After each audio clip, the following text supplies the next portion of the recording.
My stepmother has been possessed. Not only has she stopped beating and scolding me, but she's also moved my things from the junk room to the bedroom with the best lighting. She even watches me eat 3 meals a day without fail. When I asked her why, she stroked my head. The CEO having stomach problems is a cliché plot device. I must change that for him. Don't worry, since I've come here, I'll definitely be good to you. I won't let you fall head over heels for the female lead just because of a bowl of porridge. I looked at her warily, feeling she was up to something sinister. But later, when our family went bankrupt, my father jumped off a building, and all our assets were seized. As I was about to accept a bowl of porridge from a little girl, nearly fainting from hunger, my stepmother, who had already divorced my father, scraped together all the money she had and bought me some fried chicken. Come with me. I'll treat you to meat for every meal. Isn't that better than porridge? Ding. Story Shots reminds you to click the subscribe button at the bottom right corner to read the full novel. The table was set with steaming bowls of porridge and freshly baked scones. The woman sitting beside me lazily waved her hand. Arthur, from today on, you need to eat properly. Don't miss a single meal. Who says a tycoon must have stomach problems? The author must be daft, taking a perfectly healthy lad and giving him all sorts of illnesses. I didn't understand, but as I watched her eyes curve into crescents when she smiled, a feeling of fear and disgust welled up inside me. Had she finally tired of her games and decided to poison me? Forcefully ignoring my painfully empty stomach, I spoke coldly. I'm not hungry. Are you trying to poison me? You haven't given my father a child yet. If things get out of hand, my father won't let you off. You'll get nothing. She fell silent for a moment, then picked up the spoon in front of her, took a bite herself and smiled slightly. It's not poisoned, don't worry. Arthur, Auntie wants to tell you, I know I've been too harsh before. Can you give me a chance to make amends? This time, her smile was pure and clean, without the previous malice and cruelty. I suddenly understood why my father married her. Pretty and well-dressed, with a pleasant voice, it made sense that my father would fancy her. I eyed her warily. That act might fool my stupid father, but I know what kind of monster you are. You've hit me, yelled at me, even fed me undercooked food to give me a high fever. Don't think you can trick me again. She revealed her true nature 2 weeks after marrying my father. And my father was often away, gone for a month or 2 at a time. By the time he returned, the marks on my body had long healed, and everything I said would be twisted by her lies, becoming reasons for my father to scold me for being inconsiderate. I kept telling myself once I grew up, I would kill this woman, but it seemed I might die first. 3 days and I'd only eaten 1 wrinkled roll. I was so hungry, but I still resisted, turning to run. However, my clothes were grabbed firmly. Winifred sighed lightly, then put on a smug expression. Fine, don't eat if you don't want to. When you starve to death, it'll work out perfectly for me. After all, you chose not to eat and starved yourself. I wasn't abusing you.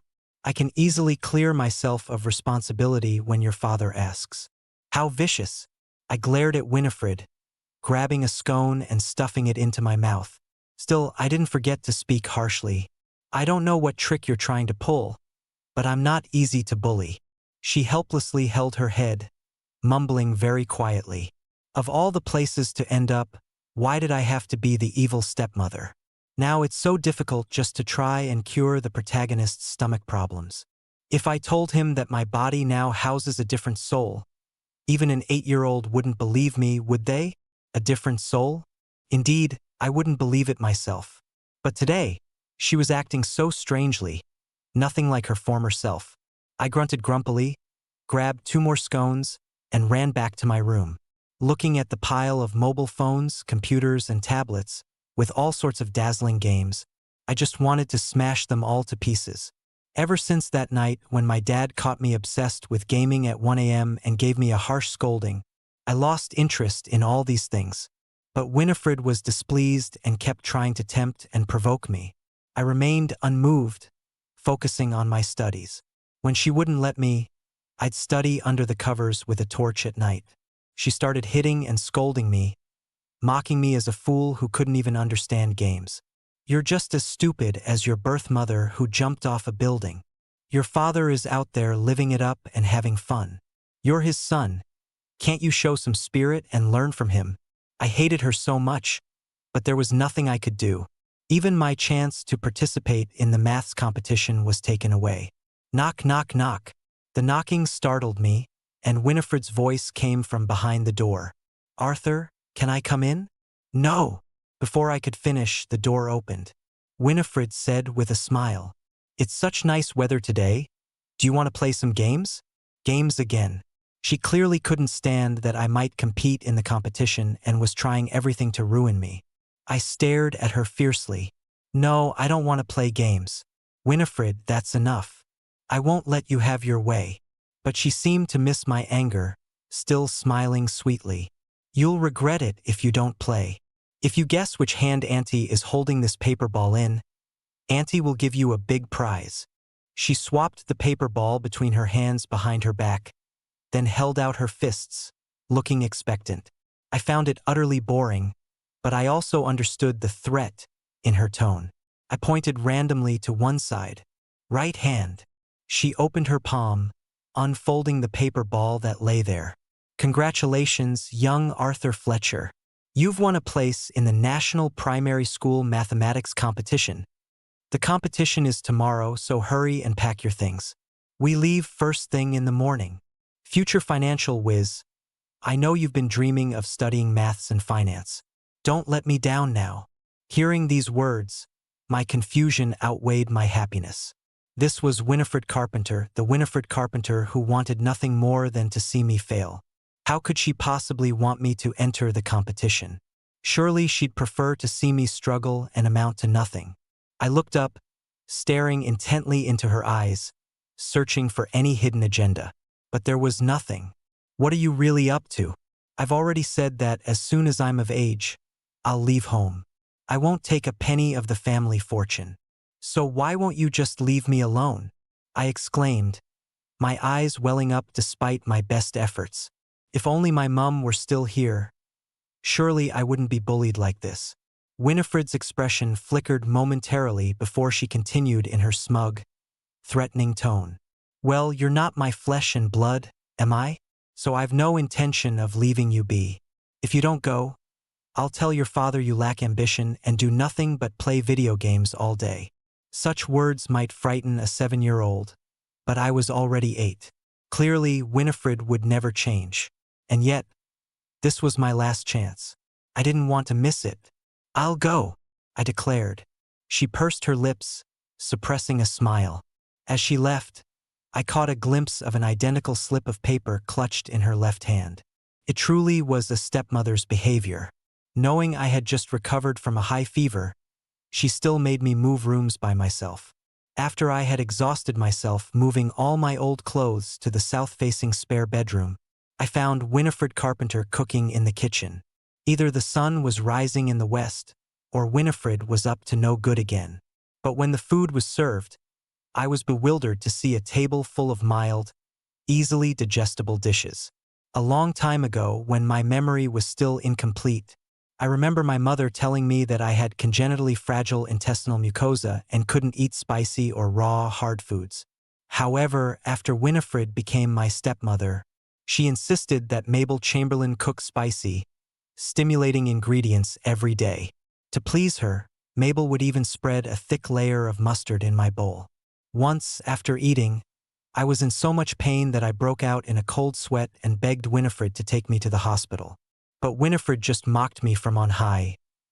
Oh, the little bastard isn't dead from the pain yet? Well then, have some more chili oil.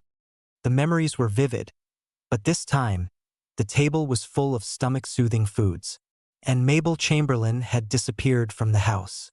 In an instant, I recalled the words she had muttered under her breath earlier. Could it be that she really had changed souls? If so, I hoped her current soul would stay a little longer. I really wanted to live a few more days. I woke up at 5 in the morning. In the past, Winifred Carpenter would have already dragged me out of bed and forced me to do housework by this time. But not today. I closed my eyes again and slept until 9. Winifred woke me up, told me to eat, grabbed the car keys, and took me downstairs. Several hours later, I arrived at the competition venue. Standing at the entrance of the exam room, I turned to look at her. "Looks like you've finally had a change of heart." She rolled her eyes and pushed me inside. The bell rang in the classroom. The exam paper felt smooth under my fingertips, and the scent of ink rushed to my brain. I still felt a sense of surrealism. Could I really participate in the maths competition? I pinched my sore nose, forced my upturned lips to relax, and then picked up my pen to start answering the questions. An hour and a half later, under the scorching sun, I left the exam room and poured out of the gates with a group of jubilant children, searching among the crowd of anxious, sweat-drenched parents waiting outside. I didn't know what I was expecting, but in the end, I couldn't see the familiar figure. Indeed, even with a new soul, she wasn't my real mum. She still wanted to abandon me. As I was feeling self-deprecating, suddenly a large shadow enveloped me. I looked up to see Winifred wearing sunglasses and a sun hat, with two bodyguards holding umbrellas behind her. "What are you looking for? You didn't really think I'd wait in the sun, did you? I'm not one for unnecessary suffering. Let's go eat. I'm starving from waiting for your exam. If you didn't do well, I'll have starved for nothing," she said as she dragged me forward. Her actions weren't gentle, but suddenly I felt like crying. Over the next couple of weeks, Winifred Carpenter had grown tired of cooking, but she still had someone deliver stomach-soothing porridge from a fancy restaurant to me every day. My stomach never hurt again, and my once stick-thin fingers that my classmates used to mock gradually gained some flesh. But I still wouldn't like Winifred. She was lazy, sleeping until 11 every day. She was still as fond of dressing up as before, getting short manicures after cutting her nails. She kept going on about how athletic men were the most handsome, forcing me to play basketball for an hour each day for her to watch. She also wouldn't let me eat fried chicken or drink cola. Her need for control was still terrifyingly strong, but for some reason I felt strangely relaxed. However, the day before my father was due to return, I overheard her muttering to herself in her room. "Tomorrow should be the turning point in Arthur's childhood, right? Those posh school classmates bullied Arthur for a whole 4 years. Even if you want to establish a brooding personality for the rich CEO, to give him motivation to strive, you can't mistreat a child like this. What rubbish plot. Hurry up and change it. Change it. Change it." As soon as my father got home, he started questioning me as usual. "Has Arthur been causing trouble lately? I've been very busy recently. If you upset Winifred again, it won't just be a couple of slaps this time." He was about to roll up his sleeves like he usually did when he hit me, but Winifred stopped him. She pulled out a certificate and tossed it in front of my father. "Gareth, look at this. Your son won first prize in the citywide primary school maths competition. There will even be reporters coming to interview him in a few days. How come I was never this clever? I feel like even if I have children in the future, they won't be able to match him. Your son is so talented. He must have inherited your genes. It seems your lack of education wasn't because you couldn't learn, but because you didn't have the opportunity to study back then." My father picked up the certificate and examined it closely, his expression changing from anger to pride. I looked at Winifred, who had spoken up for me, feeling somewhat at a loss. Had she really changed? Was that possible? Taking advantage of my father's good mood, Winifred pressed on. "I've raised your son to be so accomplished. Don't you think you should reward me with something?" Of course, it was still all about money for her. My father was born into an ordinary working-class family in a small town.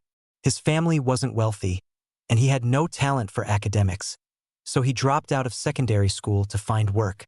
But he was determined. My mum asked her classmate to help my dad get into the export business. Took 10 years, but my father's business grew larger and larger, as did the number of women in his life. My mum couldn't bear the heartbreak and passed away after 6 months of suffering. After that, Winifred Carpenter married into the family. Everyone knew that a young, beautiful woman like her would only marry an old man like my father for his money. "All right, Winnie, There's 300,000 pounds in this card. Go spend it. Oh, and I want to transfer Arthur to a private school so he can make some wealthy friends. It'll be good for his future. There's actually an opening right now that we could try for. Before he could finish, Winifred's face contorted into an exaggerated expression. Come on, don't you know your son's personality? You think just because he won some competition, he'll suddenly become well-behaved. Those schools are full of rich and powerful kids. Your son is a troublemaker who'll offend everyone. Do you want to ruin your business? Hearing this, my father hesitated. Winifred yawned. If you want to send your child to a posh school, wait until after my period. Then I'll try my best to give you a new baby. My father's face immediately lit up with joy. All right, we'll do as you say. I suddenly felt a bit of admiration for Winifred. In just a few sentences, she not only achieved her goal but also managed to make my father happy.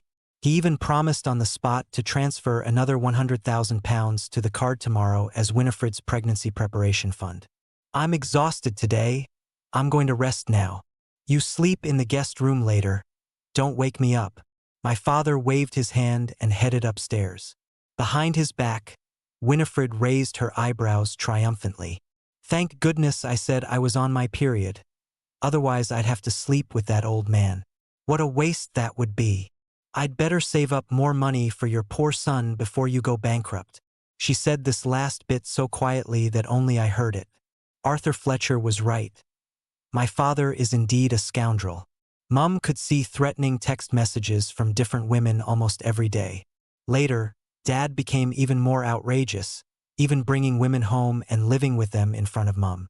Mum finally broke down. After making me tomato and egg pasta one night, she jumped from a high-rise building. After Mum's death, Dad cared for me for a short time. But it was only for a while. Later, he left me with a nanny and didn't come home even once a week. On the rare occasions he did return, his body reeked of perfume and makeup. I used to think Winifred Carpenter and my dad were a match made in heaven. A gold-digging, venomous woman and a tasteless, immoral man. But now, I suddenly feel that the only disgusting person is my father. I wish I could leave this home. Winifred Carpenter too. Just then, a card appeared in front of me. It looked familiar. It was the one Dad had just given to Winifred Carpenter. There's 300,000 pounds here. Do you want it? I looked past the card and said stubbornly, Dad said this money was for you. How could you possibly give it to me? What are you trying to test me for now? Winifred Carpenter rolled her eyes. What's there to test about a little brat? Listen, tomorrow I'll ask a finance professor to teach you about investing. I'll give you 100,000 pounds from this. You can use it to practice, invest, do whatever you want. Of course, this money is like a loan from me, and you'll pay it back to me with interest later. I'm not asking for much, 3% interest is enough. But if you lose money, you'll have to pay with yourself. Her tone was very harsh, but I was utterly confused by these words. How much did Winifred Carpenter trust me? 100,000 pounds just given like that? Not only did I not transfer schools, but I also won first prize in the mathematics competition and successfully entered the top class. At the same time, Winifred Carpenter found 3 or 4 finance tutors to coach me in investment courses on weekends. Whenever she had free time, Winifred would drag me to participate in various sports activities. I remember you wanted to learn horseback riding before? How about this if you can rank in the top 3 of your year at the end of this term, and also earn me £10,000 pocket money with that 100,000 pounds, I'll sign you up for horse riding lessons and give you a pony. If you earn 30,000 pounds, I'll arrange fencing lessons too. Okay? I nodded, feigning nonchalance. But inside, I couldn't help feeling secretly delighted. Although I didn't want to admit it, Winifred was helping me achieve the things my mum had once promised me. Horseback riding, fencing, finance. The day I ranked first in the year, I returned the card Winifred had given me. Principal plus profit, 135,000 pounds in total. Here you go. Winifred didn't seem surprised. She took the card and patted my head. The protagonist is indeed the protagonist. You made £35,000 profit in just 3 months. Impressive. Come on. I've prepared a batch of black ponies for you. It's a thoroughbred. If you don't practice well, I'll take the horse back. I rolled my eyes at her, mimicking her. How can you take back something you've given me? What's there to be embarrassed about? I've got thick skin. As I was packing my bag and getting ready to get in the car, a news report flashed on the TV. A little girl who had just entered a prestigious school because her family background wasn't good enough and her parents didn't care for her. She was pushed into a toilet cistern by several children of wealthy businessmen at school and subsequently developed severe depression. She eventually chose to jump off a building. On the news, even the mosaic couldn't hide the girl's blood-covered face. My mind went blank. It felt as if an invisible hand was gripping my throat, suddenly releasing just as I was about to suffocate. I suddenly felt as if I had been given a second chance at life. This time, I truly believed it. It seemed as if Winifred's body really had been inhabited by a different soul, and this soul could foresee future events. By the time I finished primary school, I had already been accepted into a prestigious secondary school due to my excellent grades. The original £1 million had doubled. My father was spending less and less time at home, and we barely saw him a few times a year. On the rare occasions when we did meet, I couldn't smell perfume or makeup on him, only the overwhelming stench of alcohol. Winifred Carpenter didn't seem to care much about him. When he passed out on the sofa, she wouldn't even bother to cover him with a blanket. Neither would I. In this household, my father had become the odd one out. 3 more years passed like this. My time in secondary school was fulfilling. Winifred Carpenter spared no expense in hiring tutors for me, dedicating herself to my education and daily life. During the summer holiday before starting 6th form, one morning, Winifred Carpenter suddenly knocked on my bedroom door. I hastily hid the half-opened love letter and nervously opened the door. She leaned against the doorframe with her arms crossed, her languid eyes gleaming with a knowing look. "Were you just reading a love letter?" she asked. I shook my head in denial, but my cheeks were already burning.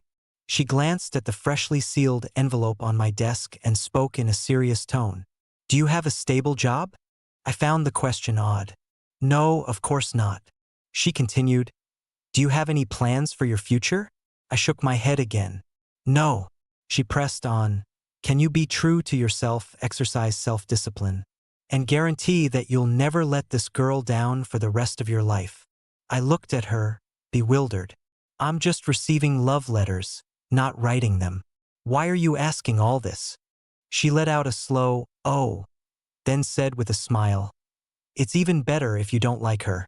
I'm worried that you might not have the heart to reject her, and if she asks to go horse riding, you'd take her. It's a dangerous sport. If anything were to happen, you'd never forgive yourself." The way she spoke made it sound as if all of this had already happened. My heart suddenly sank. If I were truly responsible for ruining another girl's life, I would never forgive myself. As I was lost in thought, she patted my shoulder and grinned triumphantly. "Listen, you little rascal. Don't even think about dating yet. I've got my eye on you. If you've got spare time, help me earn some more money. Your father is likely to go broke soon." Secondary school was hectic, with hardly a moment to catch one's breath, but not because of academics. In year 10, Winifred Carpenter sued my father for bigamy. Although the evidence was somewhat lacking, it was clear that my father had been unfaithful multiple times during their marriage. After the court's ruling, Winifred divorced my father with a £500,000 settlement. I had no blood relation to Winifred, so I was naturally awarded to my father's custody. That day outside the courthouse, Winifred wore a sun hat, smiling in the scorching sun just as she had done years ago. "Little rascal, I'm afraid I'll be away for a while," she said. "Make sure you eat your meals on time, 3 times a day." I suddenly felt annoyed. "After all these years, you've finally done it. You've taken all of Dad's money." But I knew I was just upset that she didn't want me anymore. After all, my father had so much money. What was £500,000 to him?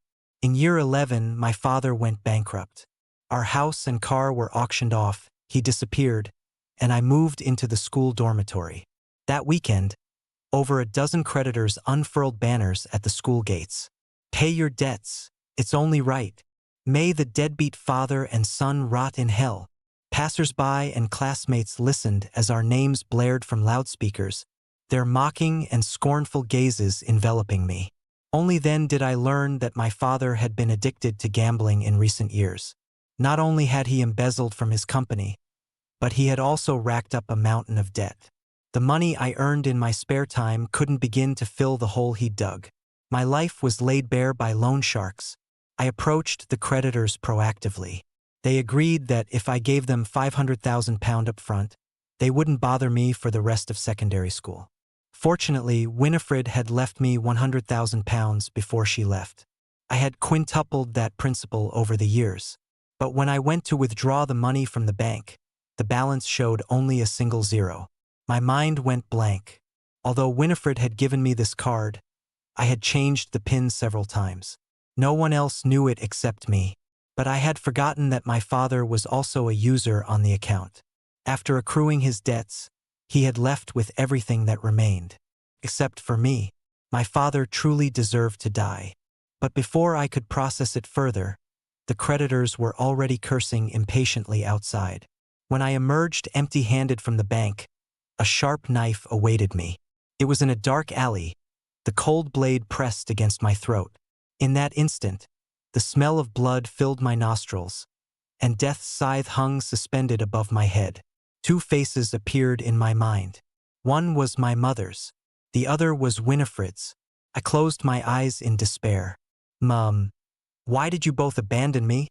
Fortunately, police sirens wailed in the distance, causing them to scatter and flee. After I left the police station, in the long and deathly quiet night, a heavy object fell from above, crashing right in front of me. I recognized him. It was Gareth Fletcher, my father. He had been on the run for so long. His beard had grown long and he had lost weight. That face I had hated so bitterly was now unrecognizable from its original appearance. He was dead. He died right in front of me, blood and unknown fluids mixing together and spreading outwards. Suddenly my vision went dark.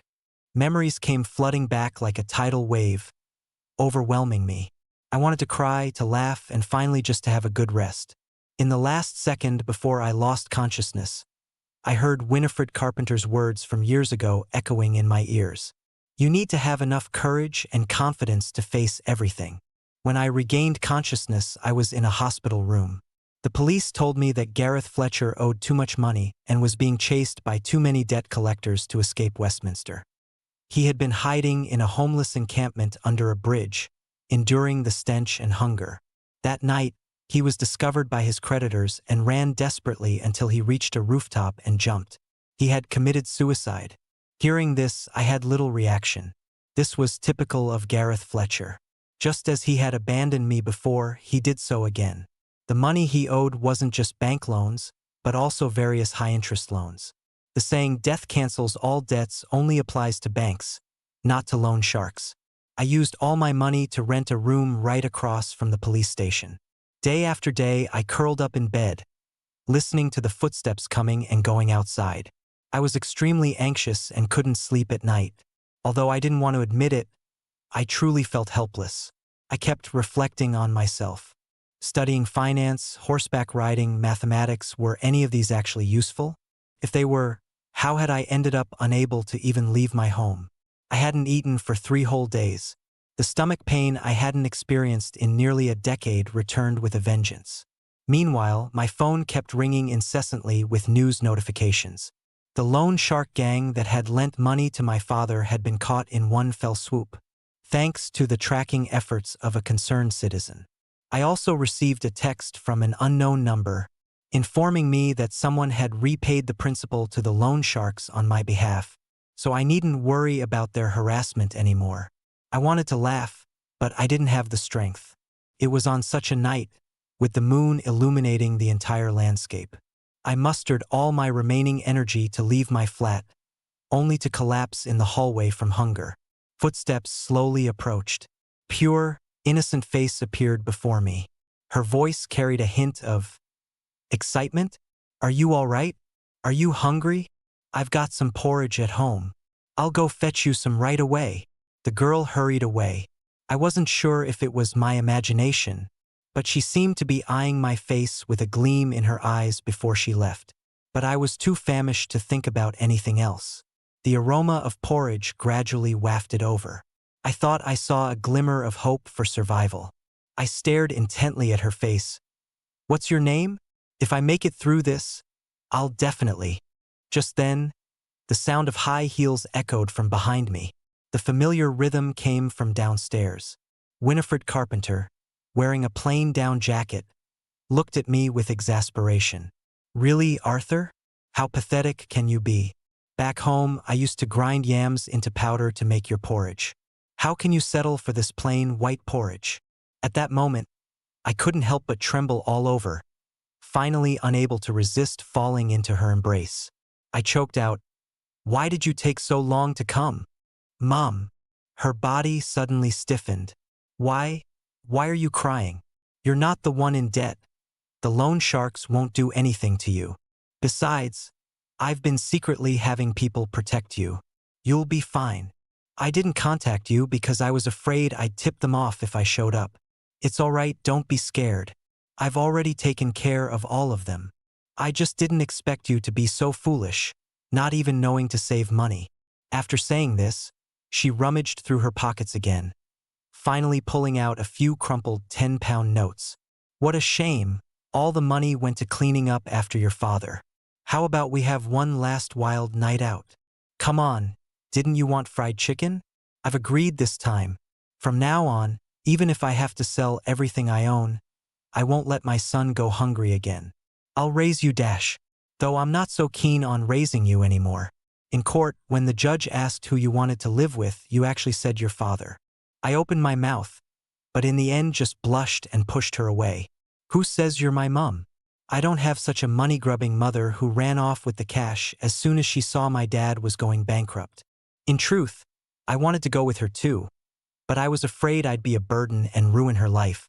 She punched me lightly, giving me that intimidating look from before. "I say I'm your mum, so I am. Want another smack? Come with me now." Before we left, I heard her muttering quietly at the corner of the stairwell. "What rubbish novel is this? Taking such a good kid and putting them through the ringer. A girl who had an abortion in secondary school, dropped out, and hangs around in bars can become the heroine just by acting innocent? The author should be shot. The soul of another world might be kind, but never gentle." Winifred Carpenter's angry face was truly terrifying. Hands on hips, her bare face fierce and intimidating. "I absolutely have the means to support you through sixth form. If you drop out to work now, you'll be disgracing me. If you want to anger me to death, just try dropping out." I found her somewhat unreasonable. For the first time, I spoke with such rapid urgency, pointing at our tiny bedsit of less than 100 square feet. "You've been out of touch with society for too long. You can't earn money either. Do you really want to live in a place like this for the next year? No, possibly 5 years. You taught me to protect myself and those around me. I want to protect you, to keep you from struggling." There was one more thing I didn't dare say. From the first time I met her until now, I'd never seen her wear such cheap clothes. Her cheeks flushed red from the cold winter air. She cooked for me and did my laundry, even removing the manicure she always had. For that 500 pounds a month office job, she had to wake up at 6 a.m. to make me breakfast and couldn't rest until 10 p.m. And 400 pounds of that went towards rent and utilities. But no matter what I said, she refused my suggestion. "Even if you go to work, how much could you earn in a month? Even if you could make £1,000 doing manual labor, what good would that do in Westminster? Get us a 2-bedroom flat? Add a bit more meat to our meals. As the ancients said, eating more vegetables and less meat is good for your health. Besides, the tutors I hired for you before taught you financial mathematics. If you want to make money, how about I give you £100 each month for you to invest?" Hearing the non-negotiable tone in her voice, I anxiously tried to say more, but her piercing gaze had already silenced me. "Have you grown up thinking I can't spank you anymore?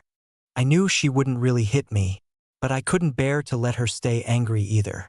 Only by getting into university, having qualifications and knowledge, could I ensure a good life for both of us forever.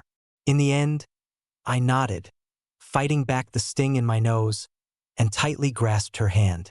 That word seemed less embarrassing to say now. Mom, I'm sorry. I'll grow up quickly.